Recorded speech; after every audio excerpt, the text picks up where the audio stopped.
Good afternoon, folks. The end of day 5. The most manic day of my birding life so far. Whoa. Right, this was a mad push to get this done. I had to get to the top of this hill to get the final bit of light in. I just couldn't film any of this during the day. It was the busiest day, the best day I've ever had. Right, let's try and get this done. There's a lot to get in here. So last night, I'll just say from last night, that sound, I think it was sandwich turns. That's what the Merlin app said, was in the back by the racetrack. I don't know, confirm any, you can hear it, let me know. I did put it in the vlog from yesterday, but just for anyone to look back on it, I think it's sandwich turns. I don't know, maybe roosting or nesting on the ground of the racetrack. But so let's get on to today. I wanted to go out to Sigree on the on the west coast today. I thought I'm going to make the big trip because I'd been to the Ipsilou.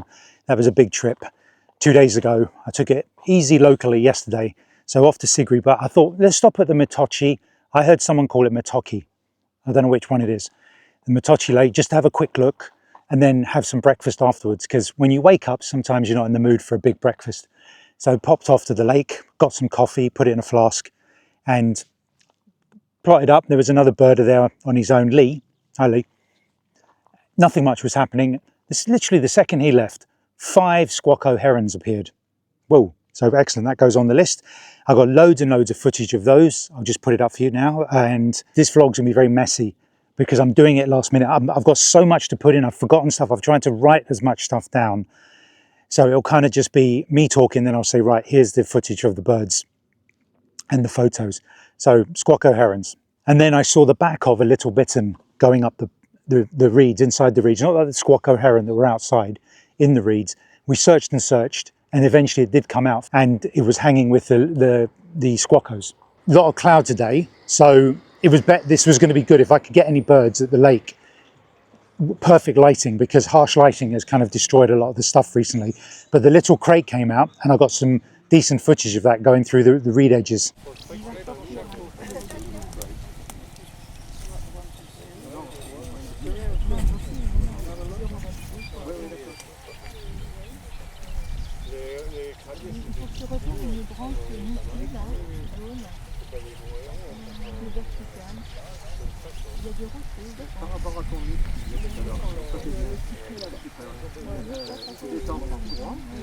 Over on the tree on the right side from the viewpoint, spotted a turtle dove. Couldn't film it, a hoopoe went over, that goes on the list. And then one of the black-headed jays, the subspecies from down this way, went over on the northern part of the lake, which obviously I said I couldn't film, but I've got them from roads. Then a purple heron appeared and landed in the tree.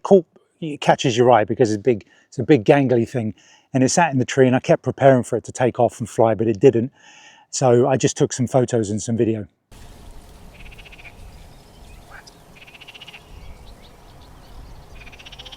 Quite a nice pose for that heron.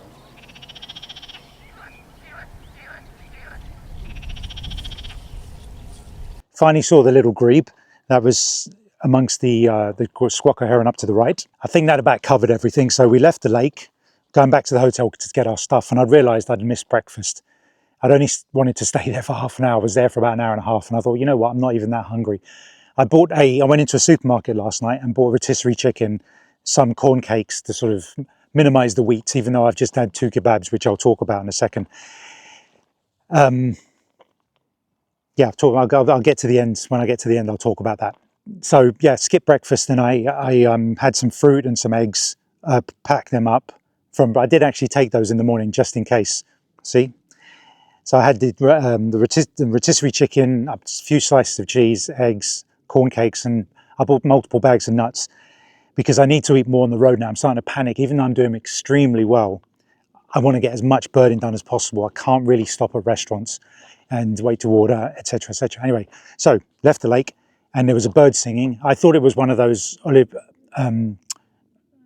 which one was it? Anyway, I got it wrong. I recorded the sound.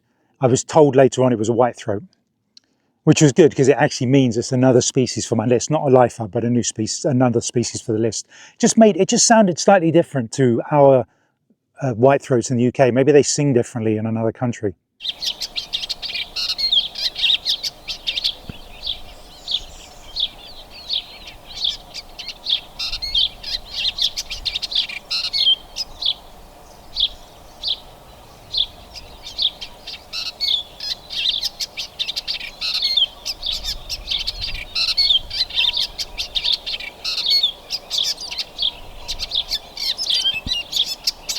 Now, I've had a couple of coffees here, and they're a Greek coffee, which I'm not, got to be careful. Greece, I love you.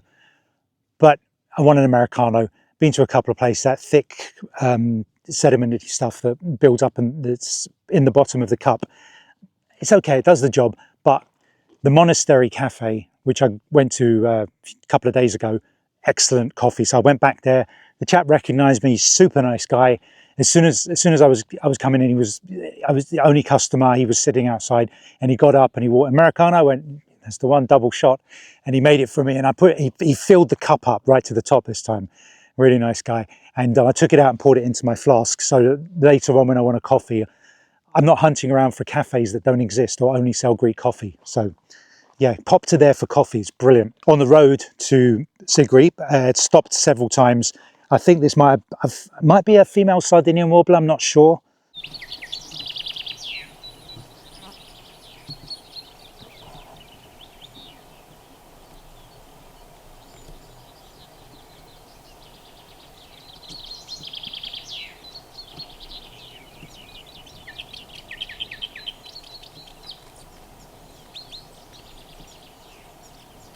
Multiple black-eared wheatear, and female this time.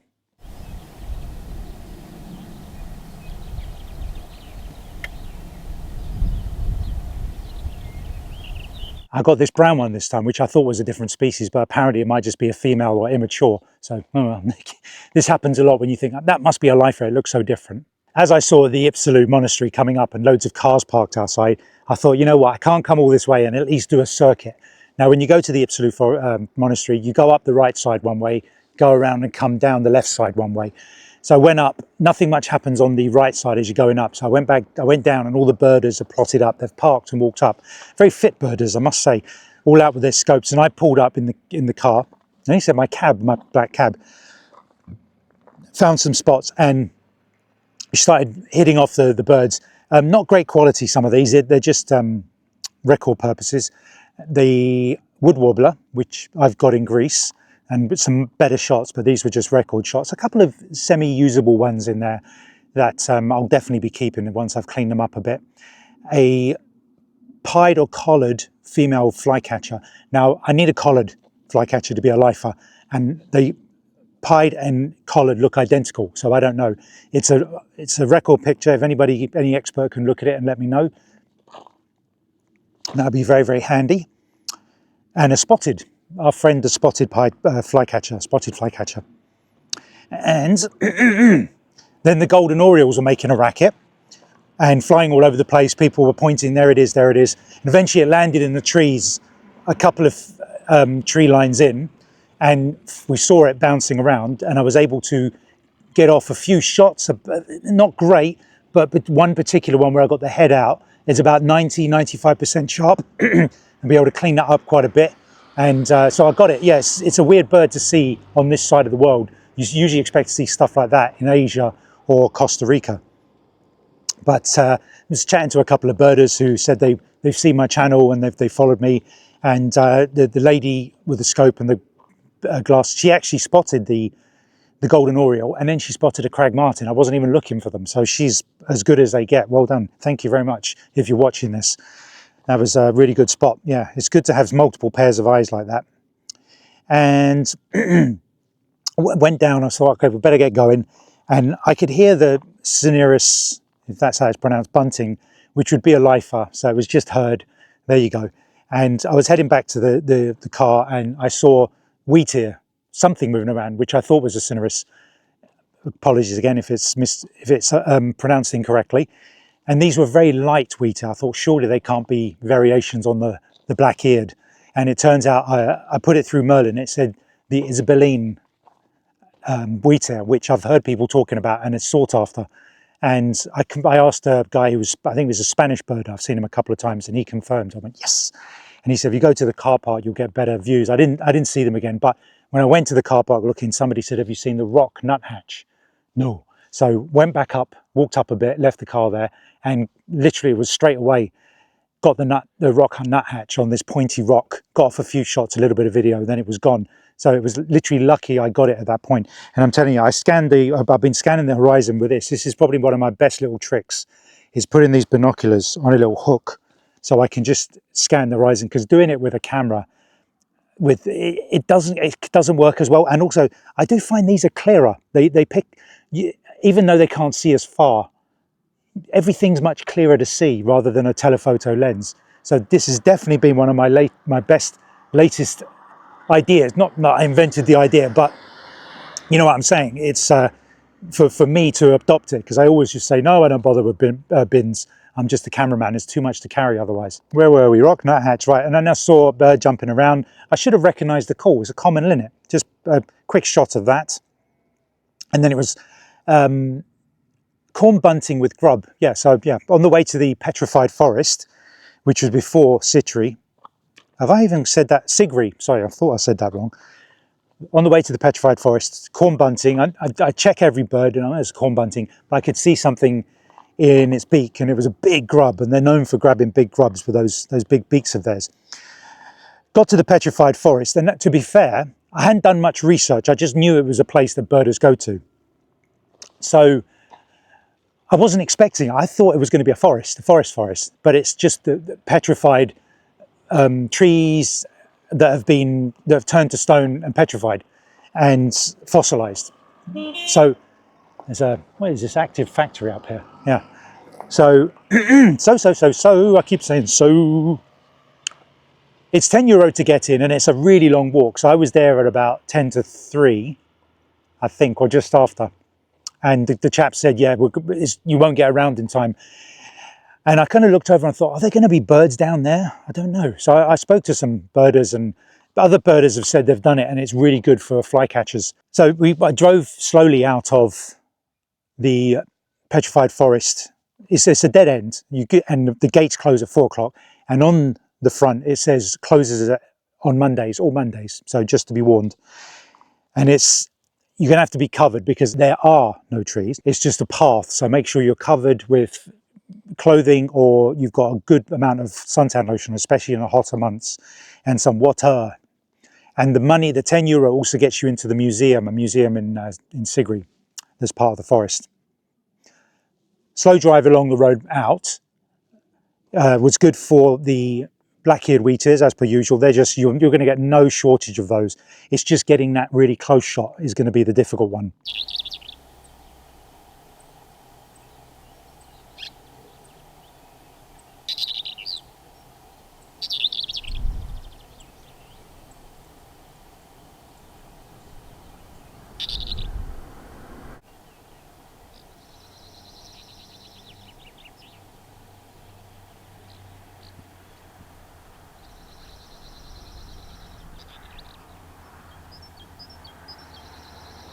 Now these chetsmas, if that's the correct pronunciation, are really good. They let you get super close. A couple of times I've been able to pull up with the car 3 feet away off the fence, and yeah, frame filling photos. I keep looking, now that I've got to just point this out, I thought I had an ortolan bunting, which is very similar, but apparently the ortolan, which is the one everyone wants, has got more of a yellow moustache bit here, not the grey. So that's the giveaway apparently. So I thought I had it because I not only ID'd it with a picture on Merlin, but Merlin ID'd the song as well as an ortolan. So maybe when I listen to the video again, I'll go to YouTube and try and see if it links up and other people have made a mistake. Maybe there's a slight plumage difference. I don't know. Stone chat as well. There's, yeah, stone chats. Everything out here is on the roads are black-eared wheatears, corn buntings, larks, crested larks coming out of your ears. And then I got my best short-toed snake eagle photos. First of all, I got to Sigree and I started doing this loop road back up where I stopped and had a bit of food before coming back out into the main road. And when I stopped on that road, I could see 2 raptors flying over. And I thought I got I got no way they're beating the pictures from, 3 days ago. But I got the pictures to confirm they were the snake eagles and not some other raptor, because there are so many raptor species, subspecies that I'm yet to get. So I checked on those and they were the snake eagles. So what do we got here? Yeah, and then my best yet black-eared wheatear landed on a rock, and it let me get I think it was because I was already stationary that I didn't scare it, and I was able to get a frame-filling photo. To play with the exposure, because of the black and white, makes it a really difficult bird to expose for. Then, as I was going back round to Sigree on the main road, I saw the snake eagles again. And I was trying to film with the 4K crop, and one went into a dive, and I tried to follow it. Impossible. It went into a dive like a peregrine falcon, and it went down. I went, it's got to come back up. Jumped into the car, sped down there, and it was already starting to circle. And I thought, right, it's a big bird. It's going to have to build height off the thermals. It won't just flap and flap. And I fired off. I got some super terrific shots of this thing circling and going up. But I got overzealous. A very big bird and a focal length of 1280 millimeters meant I cut off wings on some epic shots. What I'll do is I'll include them to show you, but literally every single shot I took, where I snapped maybe 30, 40 shots, everyone was razor sharp. So I'm going to select the best ones. I won't keep 30, especially with the wings clipped. But what a spectacular bird. That's topping the list so far of stunning birds. Another woodchat shrike along, let me get this right. I went into Sigree, very quiet town, beautiful town. Look at the bay. I'm already thinking, I want to make the next holiday back here, not for the birds. I want to bring my wife here because we like the quiet, and this place is so quiet and peaceful. It's beautiful, and it's almost like they need some business here. It looks very, the business looks quiet. Restaurants are empty. Yes, this might be their off season, but all the restaurants are open, so they're expecting business. So I think, yeah, I'm gonna mention to my wife. I say, do you fancy doing the next holiday back here? We'll see. And I'll try and I try and win her over. I'll sell her on it, all the good stuff. Had a look around the town, nothing really going on in the town bird-wise. So started making my way along this coast road. It looked like a road on the map, but I looked at it, as soon as I approached it, I went, that looks a bit gravelly. I thought, but I just saw a car go up that way. And I thought, okay, let's just go up and just see how bad it gets. Once it gets too bad, we'll turn around and come back. Started heading up there, and woodchat shrike off to my left. And it was an okay shot. You know, I'll probably keep that one. And because it was on a fence with a grub.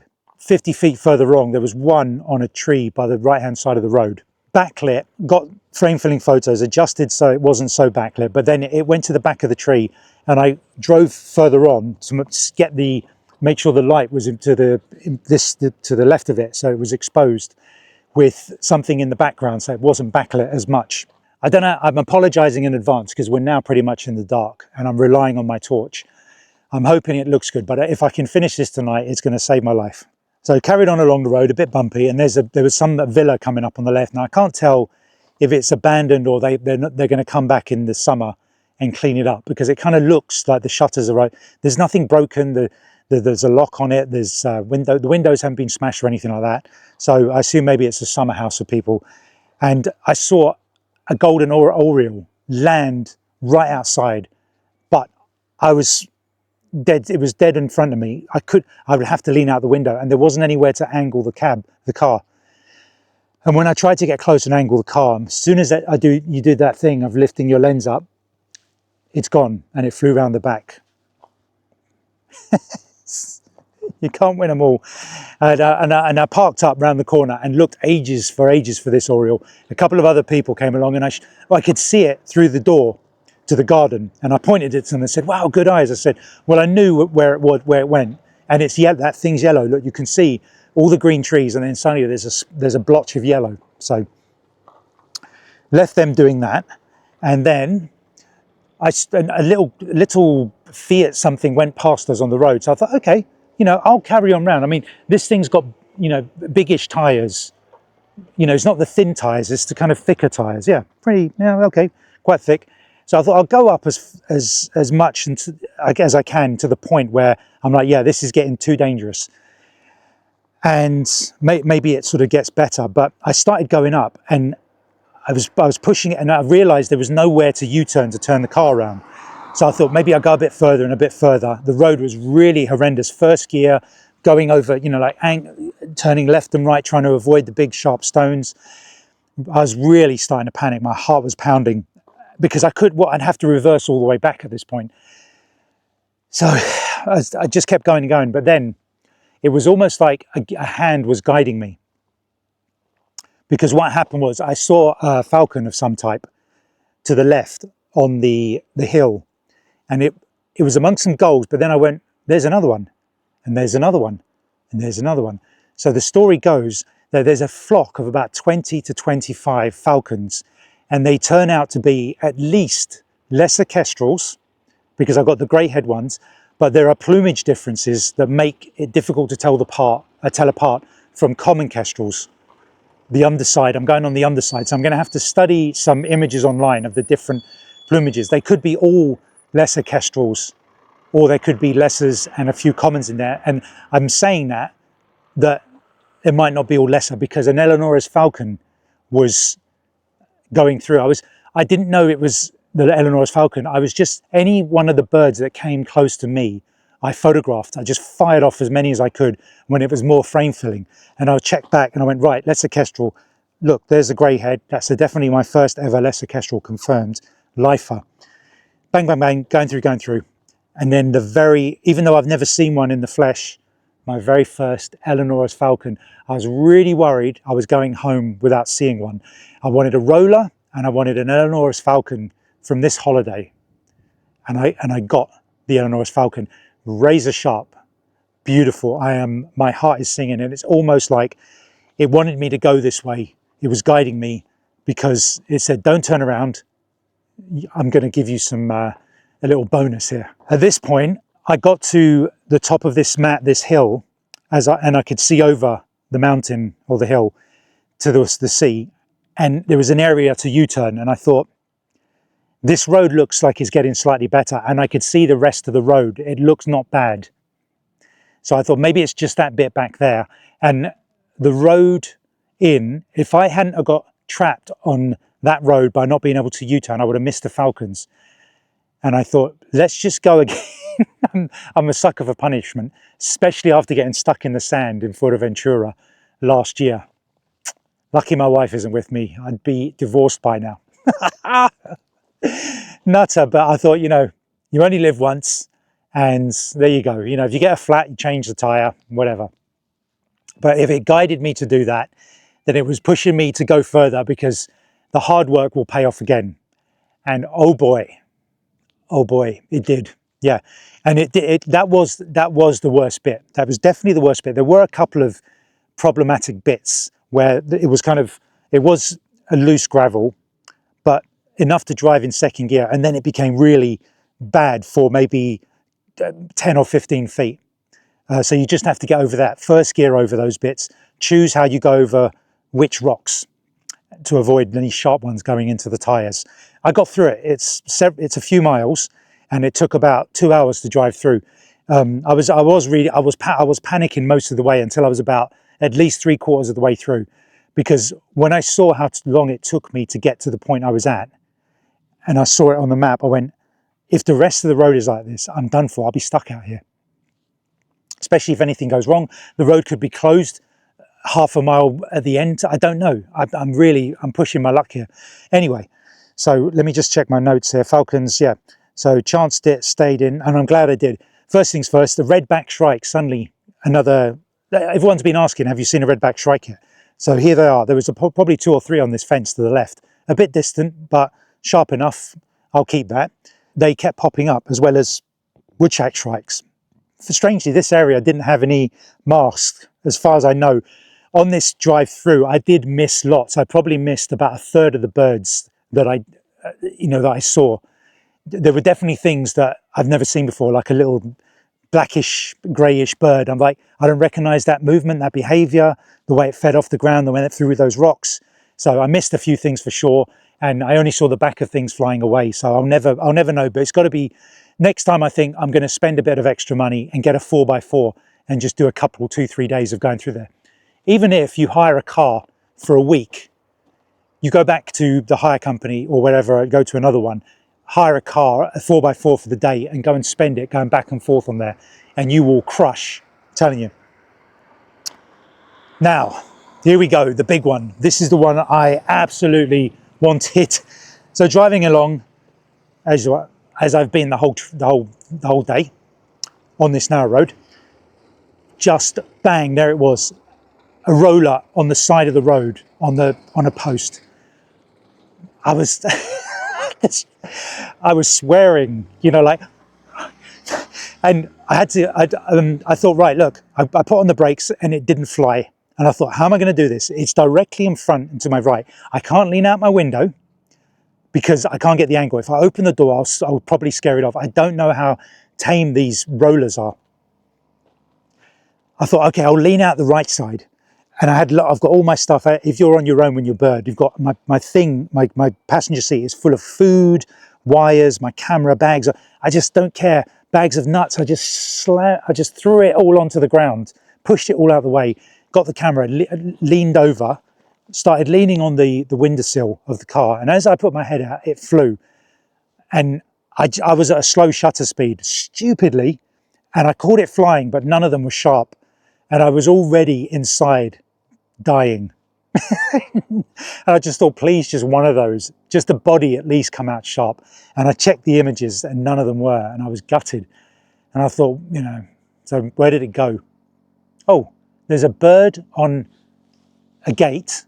Please let that be it. It's a bit distant, but on the other side of this field, and it was it. Now these are, I will keep these photos. There's nothing wrong with them. They're sharp. I'll be able to upscale them a bit. That's a good shot.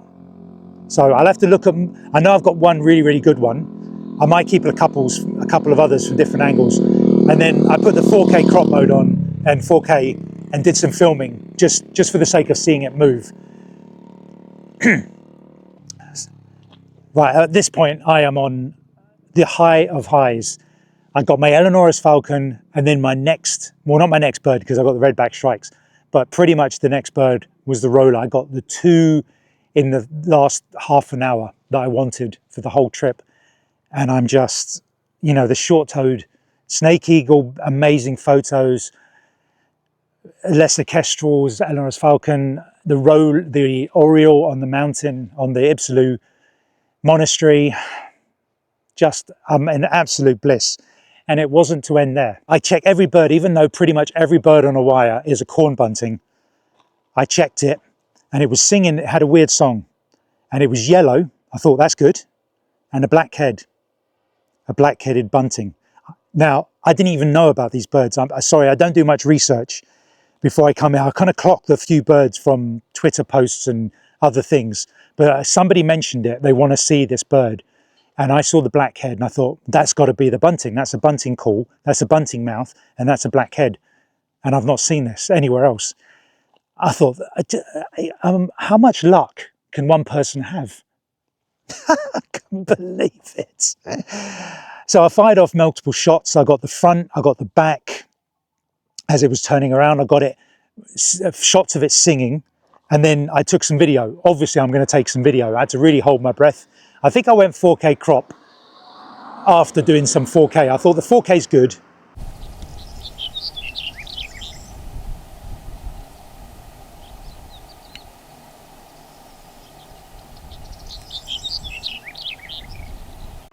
It's almost filling the frame, but let's get right in there.